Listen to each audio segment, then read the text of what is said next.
When you're writing code in R, there comes a time when your logic is not working the way it is intended to. Sometimes you run into error. Sometimes you will want to just inspect what is happening in each step of a given function or any loop. Besides, as your code grows in size and complexity, the harder it is to determine the source of the error without an external aid. In this video, we will see the various options and facilities available in R to debug the R code.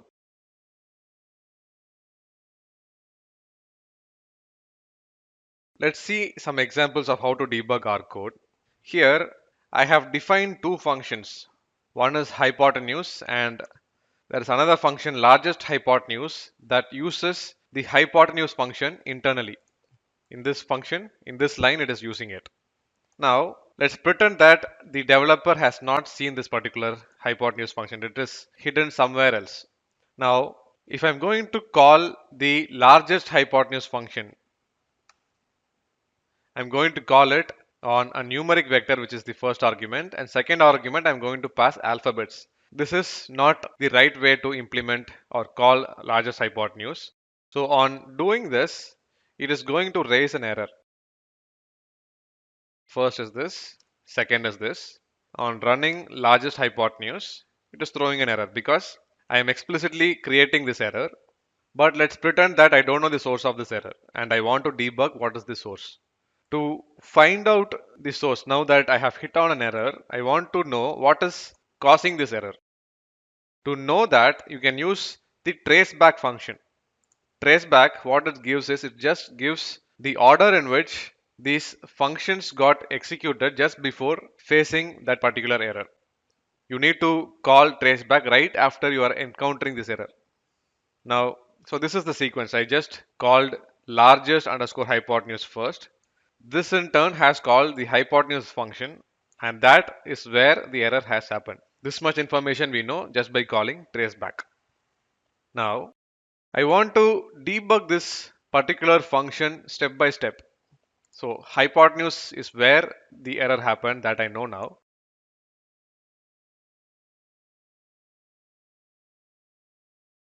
Now I want to run hypotenuse step by step. To do that, you can use the debug once function. Debug once means whichever function that you are enabling debug once on, when you are calling that function for the first time, it will run that function step by step. Let's see an example.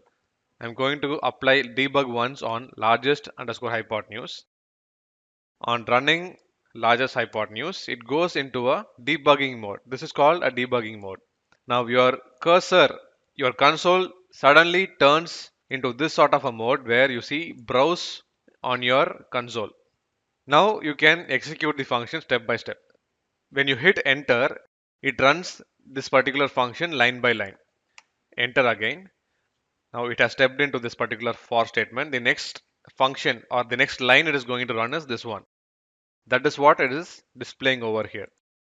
On hitting enter again, it will start executing the hypotenuse, and that is causing the error. Now observe here, on hitting the first error, it has come out of the debugging mode automatically. Let's do that one more time.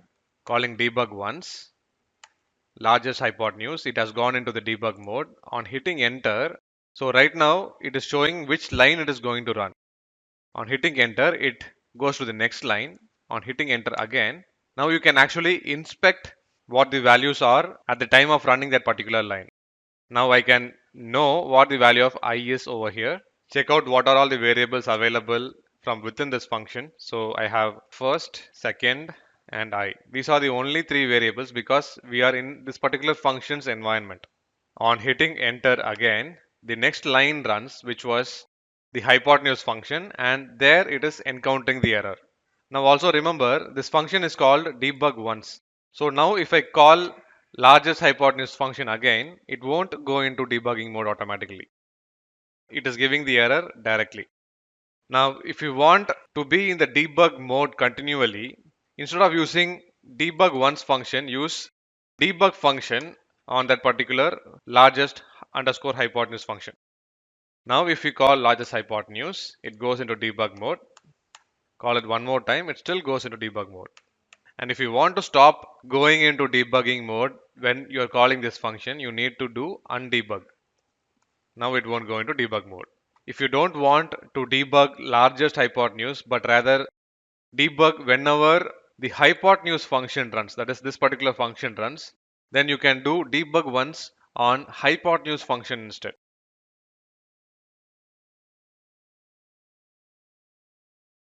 Now let's see the second option, how to automatically take the user to debug mode on hitting an error anywhere. So there is a high level option that you can set. Set options error equals to utils recover. When you run this, now if I encounter any error, it will automatically go into debugging mode irrespective of what function you are running. Now it has encountered an error. This error has happened. Now it is asking you an option. Enter the frame number of the function that you want to enter. So 1, if you enter, it will go into this function's frame. 2 means it will go into this function's frame.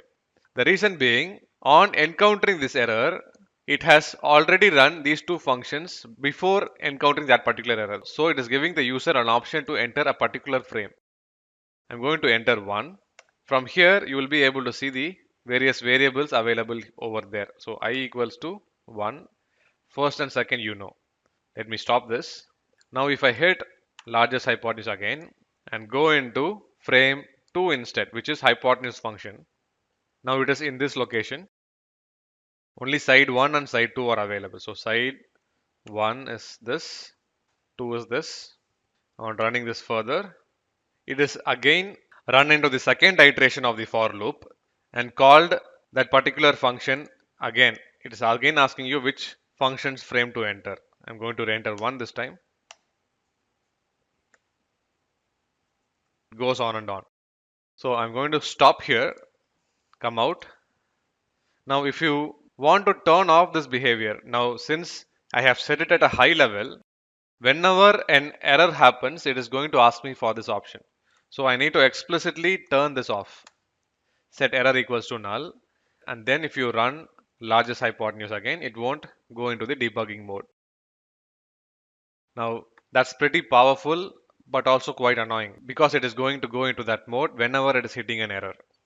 Now on running this particular option, this is another option, but be careful because this will turn off all sorts of error reporting. Even if you hit on an error, that is if you are setting show.error.message equal to false as an option, even if you are hitting an error, it has encountered an error, but it is not showing that error itself.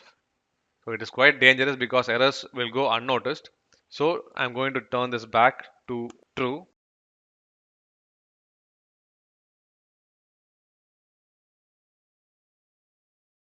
And it will turn back to normal state. This is just for information so that you know these kind of options are available, but be sure to not use this unless it is absolutely necessary. Alright, so it's time for a mini challenge.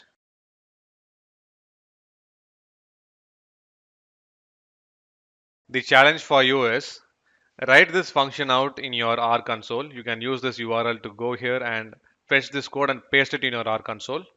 And when running the function, turn on debugging mode and print out, not just print out, inspect the value of I in each iteration of this for loop.